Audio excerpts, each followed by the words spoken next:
Hey all, I'm back from my short break for my family vacation. I had family visiting from the US and we spent some time here near my place in Sweden since it was their first time here. And then we went to Norway for a short trip and that was a lot of fun. Norway is really beautiful.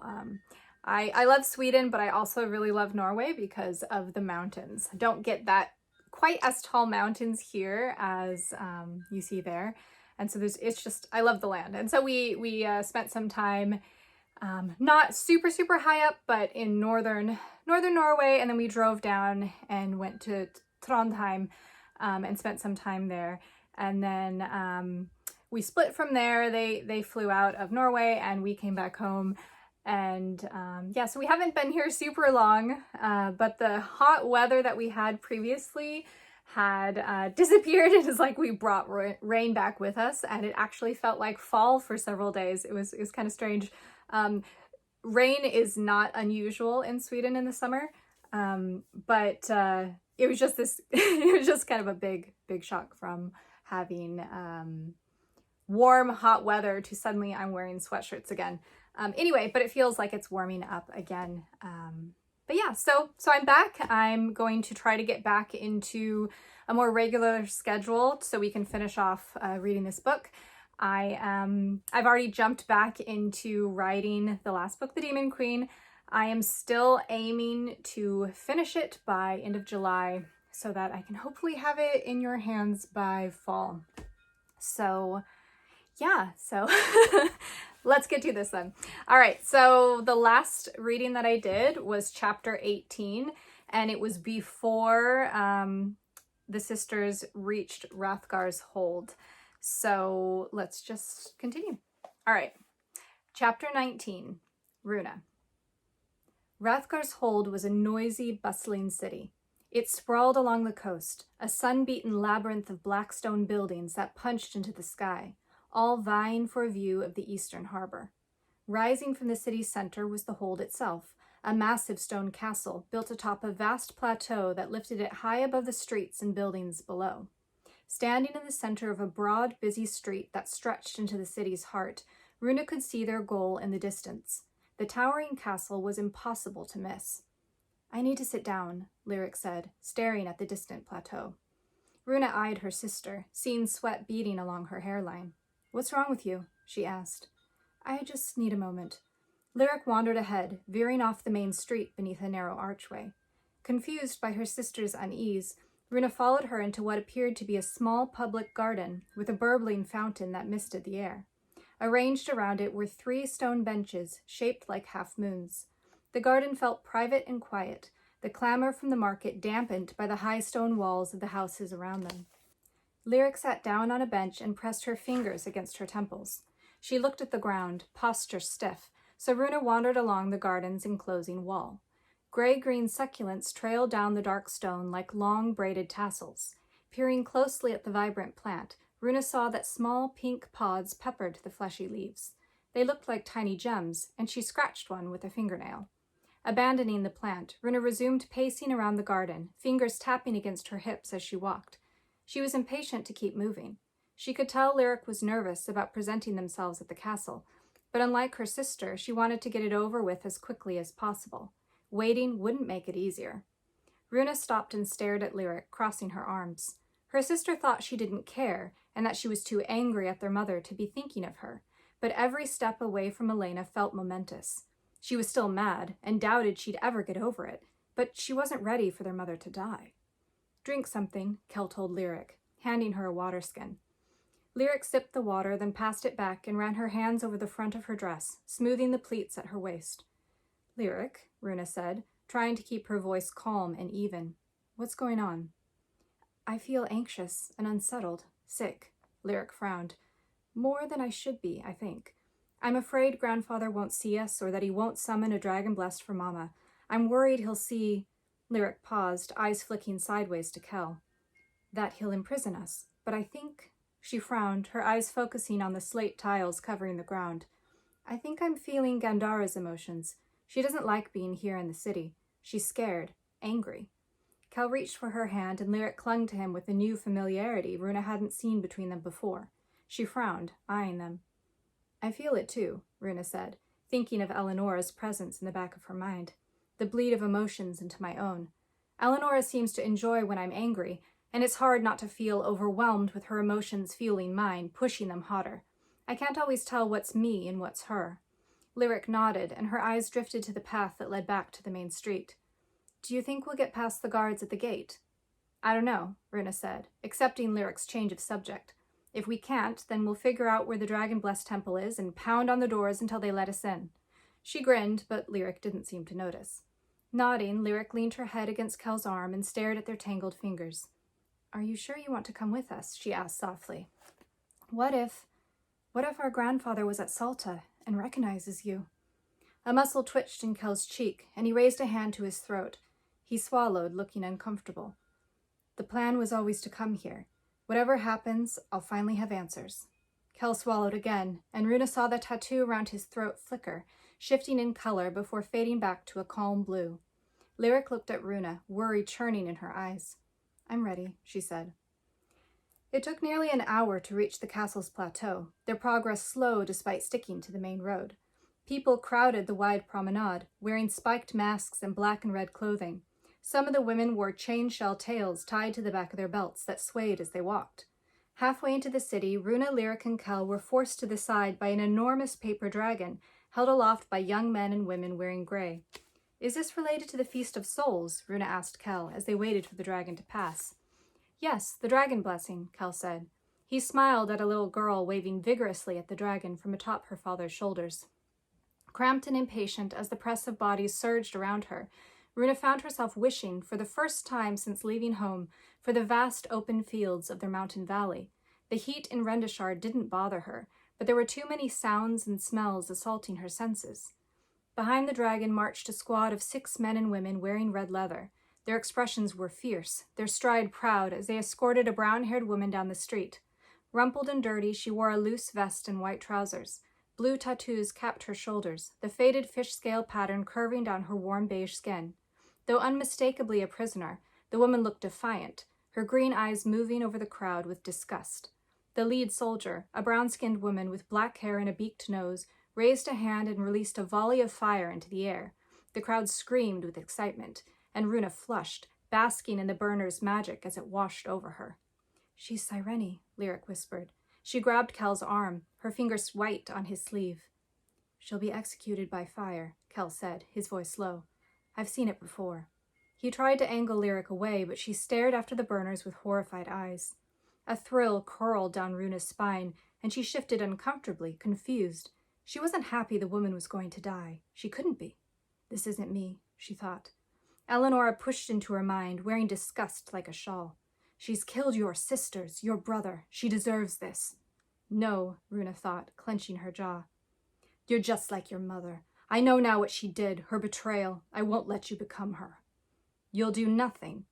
Runa shoved the ancestor away and tried to close her mind. Her sister still clung to Kel's arm, and she looked back at Runa with wet eyes. We have to stop it, Lyric said. Runa laughed incredulously, her voice harsh with the conflicting emotions burning inside her. What do you think we can do? This is barbaric, Lyric said, eyes turning angry. She stared at Runa until she looked away. A vision of Lyric challenging the burners filled Runa's mind. She could see the black-haired woman turn and hear her sister scream as she burned. We need to go, Runa said. Eleonora settled back, pleased Runa wouldn't interfere. Rebelliously, Runa touched her sister on the shoulder. You can appeal to the king. I doubt he'll listen, but you can try. Yes, Kel said. There's nothing you can do here. There are too many soldiers. Eleonora pulsed with exasperated displeasure and disappeared, leaving Runa alone. Relieved, she pulled on Lyric's shoulder. We need to go, Lai. We might not be able to help the Cyrene woman, but don't forget Mother needs us. Lyric looked back at the squad of mages, but she let herself be led away through the crowd. Feeling drained and on edge, Runa was relieved when they finally reached the castle's outer gate. She stared at the large stone beneath the castle, impressed by its size. It's like a giant sheared off the top of the mountain, she said. She could see a narrow road winding around the base, leading from the bottom gate to the castle at the top. Along the ramp loomed 2 more gates cut from the stone. In front of them, the wall of the castle's outer gate was tall and sleek, topped with 2 watchtowers and rising from the ground as if it had been grown from the earth itself. The massive gate was open, The banded iron doors swung wide. 2 guards in black-scaled armor stood on either side, holding bladed pikes and watching a small crowd passing through the gate. "I'm surprised there aren't more guards," Kell said. He adjusted his cloak, so his emerald pin was visible on his collar. "Maybe they're patrolling the festival," Runa said, thinking about the burners. Ignoring them, Lyric nodded at the queue. "They're climbing to the second gate. We should follow them." The guards watched, but said nothing as Runa, Lyric, and Kell joined the back of the line. Walking through the first gate, they stepped onto the narrow path. It was just wide enough for the 3 of them to stand side by side, but Runa, on the road's edge, warily watched the drop as they started to climb.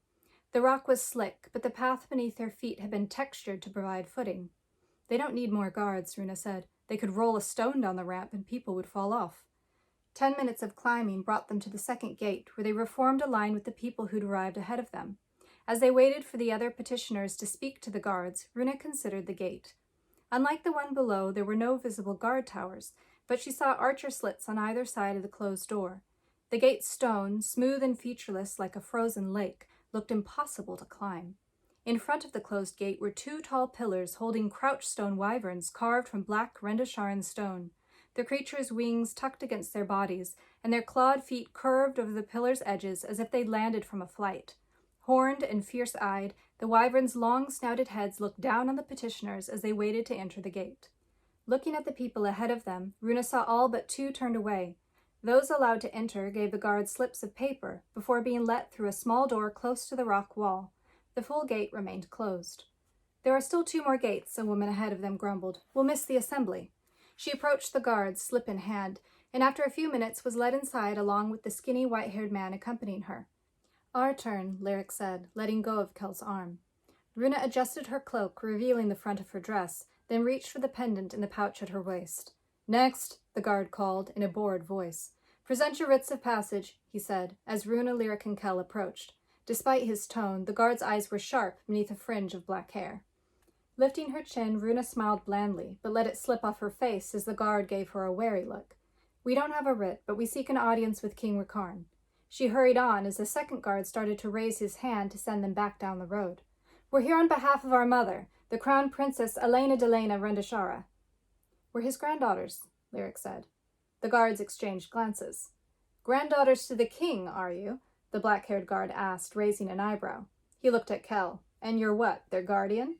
The second guard snickered, his brown eyes running down Kell's lean frame.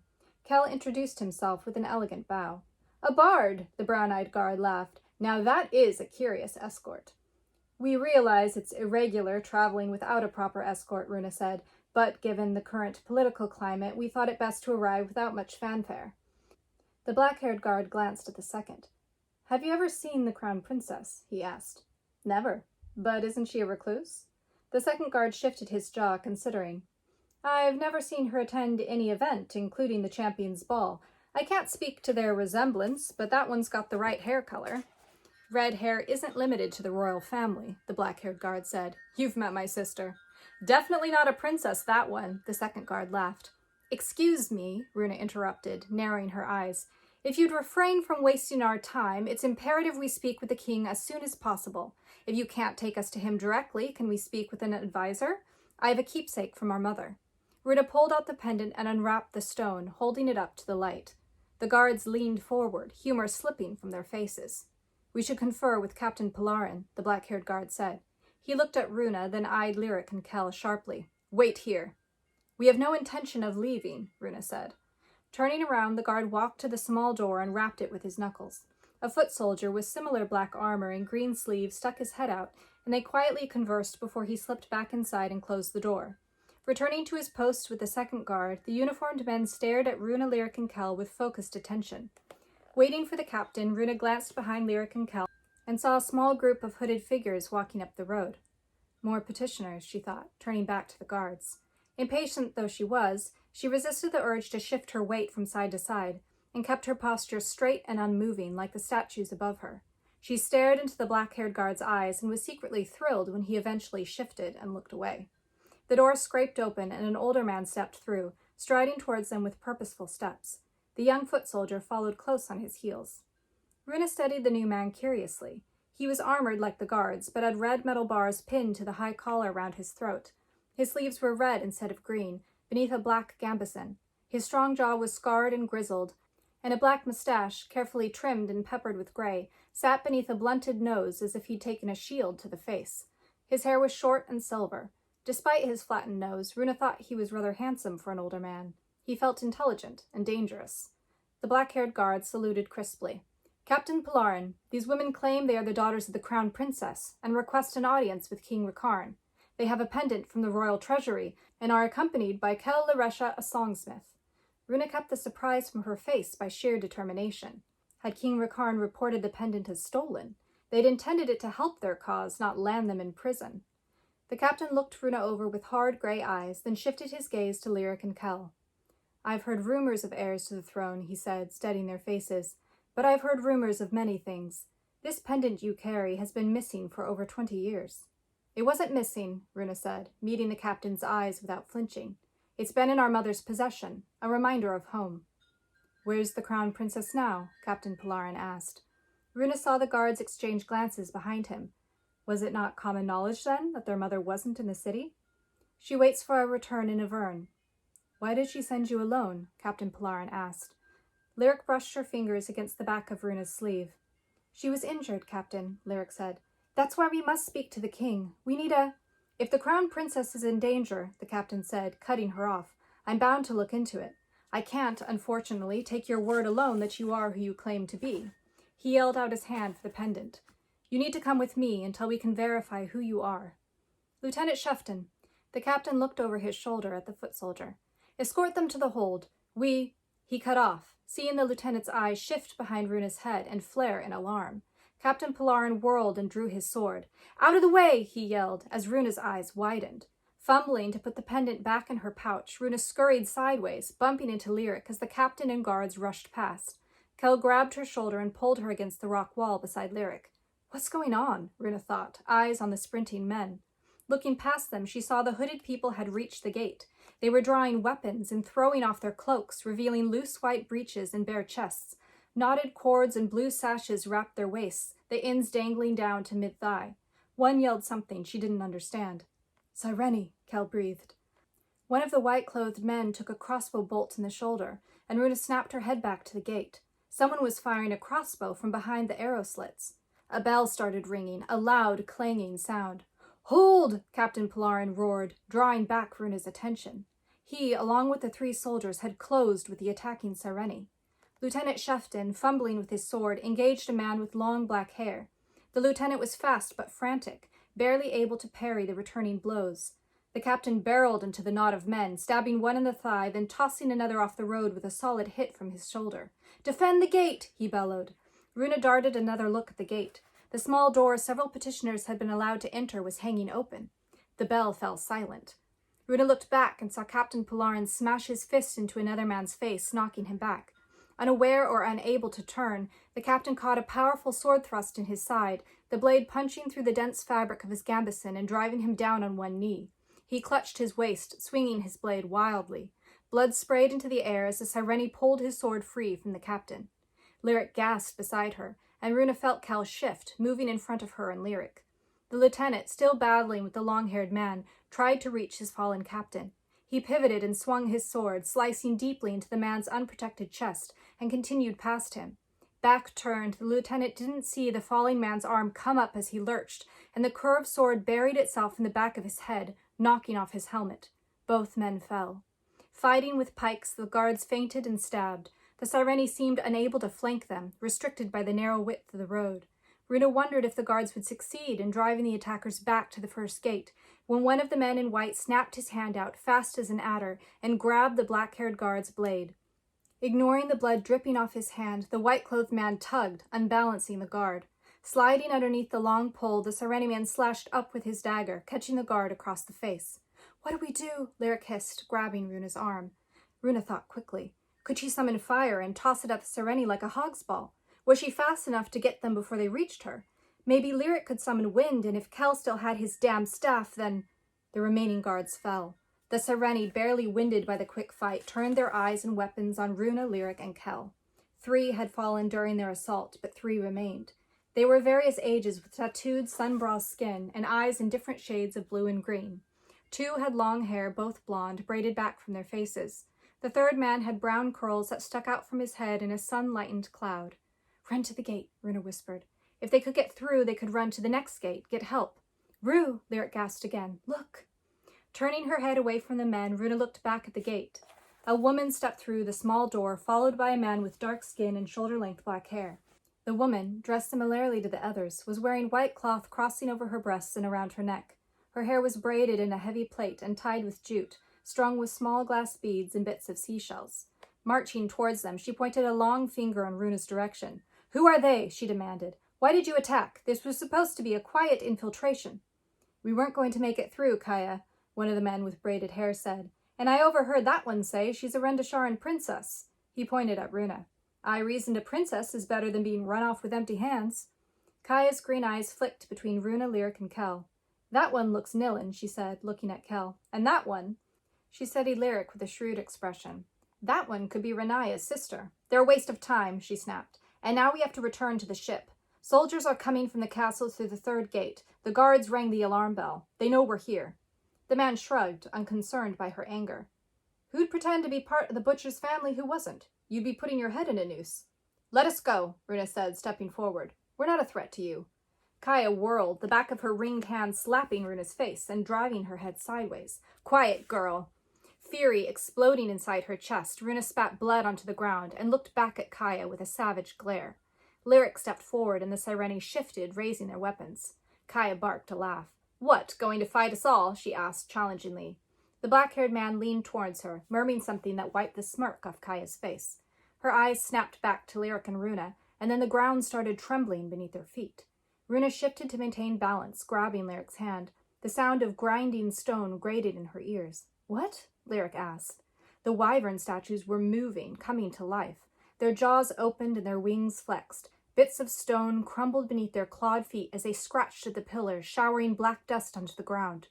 "Royal blood!" Kaya gasped. "She's Rendasharan royalty. Grab her! Back to the ship, now!" she roared. "Leave my sister alone!" Lyric yelled, throwing herself forward. Kel, gaping at the wakening wyverns, rushed after Lyric. Runa threw out her arm, trying to knock back the short-haired man lunging for her. He ducked and punched her in the jaw, knocking her back into the wall. Stunned, Runa was unable to push him away as he spun her around and pressed her face into the smooth stone, tying her arms behind her. "Grab them all!" Kaya yelled. Runa bucked, trying to get away, but her captor lifted her off the ground and tossed her over his shoulder. Hammering her tied fists against his back, she saw the man with Kaya grab her sister. Kel was on the ground, hand covering his eye. One of the men with braided hair kicked him in the side, then hauled him back to his feet, tying Kel's hands together with the knotted rope from his waist. Runa sucked in a breath to scream, but Kaya loomed up in front of her, staring hard into her eyes. "Do that, and I'll slit your sister's throat," she said, pointing at Lyric. The air hissed out of her lungs, and Runa glared into the woman's face. "Let's go," Kaya ordered, moving around them. "Hurry!" Arching up off the man's back, Runa looked at the wyverns. The shaking had subsided, but she could still hear the scratch of stone. Were the statues breaking free? As she watched, one wyvern lifted a foot off the pillar. The short-haired man started running, ignoring Runa's curses as she bounced on his shoulder. She squeezed her eyes shut as she felt him slip on the stone. A scream snapped her eyes back open, and Runa twisted to see Kaya sprinting through the first gate. Her sword swung as she passed one of the guards. Blood sprayed, and he toppled onto the ground. The man with braided hair, the one not holding Kel, rammed his shoulder into the second guard and tackled him to the ground, slashing at his neck with a long knife. Skidding to a stop beneath the gate, the short-haired man abruptly dropped Runa on her feet. She wobbled, almost falling on her face, before he grabbed the rope around her wrists and yanked her upright. He shifted his grip to her upper arm and hauled her along beside him as they ran onto the cobbled street. Screams rose into the air as well-dressed citizens, many still wearing masks, fled from the bloodied Sireni. Someone yelled for the city watch. "This way," Kaya called. She led them east past a row of trees, then ducked into a shaded alley. They wove through a confusing maze of streets, their passage heralded by screams and shouts as panicked people ran away. A group of pigeons scattered noisily high above, and Runa looked up. Her mouth fell open. A stone wyvern was chasing them, its heavy wings flapping at the air, somehow keeping it aloft. "They're following," the short-haired man yelled. He yanked on Runa's arm, and she tripped, unbalanced with her hands behind her back. The Sireni ducked into another narrow alley, trying to maintain cover between them and the stone creatures above. Runa saw a flash of black out of the corner of her eye. It was a squad of soldiers, yelling over a group of panicked people blocking their path. Runa staggered as the Sareni man pulled her around a stack of crates and into an open street. Pain rippled along her waist, her muscles cramping. She panted, trying to ignore it. She could see the docks ahead and the masts and sails of ships on the water. Kaya barreled into a uniformed dock guard gawking at the sky, a small crossbow halfway out of the holster on his back. She kicked him to the ground and whirled, cocking and raising the weapon, pointing it back towards Lyric and the man holding her arm. Horrified, Runa yelled as Kaya fired, but the bolt flew over her sister's head. She watched it pass, resisting as the short-haired man yanked her sideways. The bolt hit the diving wyvern square in the chest, knocking it away from Kel and the other Sareni. It tumbled sideways in the air, roaring soundlessly, and smashed into a cluster of wood barrels. Lyric screamed as tiny shards of wood and blackstone sprayed across their heads, drawing blood. "Come on," Runa's captor yelled. He dragged her across the nearest pier, the others scrambling behind him. They passed the bodies of 4 soldiers crumpled on the wooden dock, and Runa stared at them in confusion. Unsure who'd killed them, she raised her head and saw 4 more white-clothed Sareni waving their arms by a small boat at the end of the platform. "Hurry," one shouted, jabbing a finger at the sky above their heads. Tumbling into the boat, the Sareni shoved Runa, Lyric, and Kel into the center and piled around them. Once everyone was aboard, the 4 new sailors pushed away from the dock and began hauling on the oars. Kaya, scrambling to the boat's prow, leaned over and stuck her hands in the water. She began chanting, her voice quick and lilting. Runa recognized her words as runes, but they sounded different on the Sareni woman's tongue. Responding to Kaya's power, the water curled around the back of the boat and pushed, propelling them out of the bay into the open ocean. Unfazed by their sudden speed, the wyverns pursued them. The one Kaya hit with the crossbow had recovered and flew close behind the first. Runa craned her head to see past Kaya. A boat waited ahead, a large, sleek ship with blue sails. She looked back at the wyverns and the rapidly receding docks of Rathgar's hold. Whatever spell Kaya cast had increased the distance between them and the stone creatures. Looking at the city, Runa watched the black shape of the castle dwindle in size. "He'll know now," Runa said softly. Lyric, pressed against her, looked up. "What?" she hissed, shielding her eyes from the strands of hair the wind had pulled free from her braid. "Our grandfather. My blood activated those creatures. They must be trying to help us. Grandfather will know we were there, or think Mother was." "Will he come after us?" Lyric asked, looking back at the city. "I don't think he can," Runa said. "What will he chase us in? A merchant's ship?" Their boat bumped alongside the Sareni ship, and a rope ladder dropped down. Sailors lined the railing, firing at the wyverns with crossbows. "Cut their ropes," Kaya ordered. She grabbed Kel's hands, quickly slicing through his bonds. The Sareni freed Runa and Lyric next and forced them to climb the rope ladder onto the deck. They were shoved towards the center mast and pushed onto their knees. "Get under way!" Kaya yelled, running towards a tall, muscular man with gold-tinted skin and coarse brown hair. "Blood trackers!" She pointed at the sky. One of the wyverns shattered and fell into the sea, unable to withstand the barrage of crossbow bolts from the ship's sailors. The other wyvern crashed into a sailor on the deck, ripping open his chest with stone claws. The man screamed. Runa smelled the tang of fresh blood. Crouched where she was staring into the fallen man's eyes as his light faded. Sailors fell atop the wyvern with curved swords, hacking at it until it came apart in large chunks. The sailor lay dead beneath it, his face turned towards Runa. "Toss it into the ocean," Kaya yelled, heading towards the prow. The sailors began to haul the pieces of stone to the railing and throw them into the dark water. Others picked up the dead man and carried him away, leaving behind a trail of blood. Runa grabbed Lyric's hand and Kel put his arm around her sister's shoulder. Kaya, hands raised skyward in the ship's prow, yelled into the air. The ship lurched into motion, wind rushing across the open deck. Runa watched Rathgar's hold disappear as the Sareni ship carried them away into the open sea.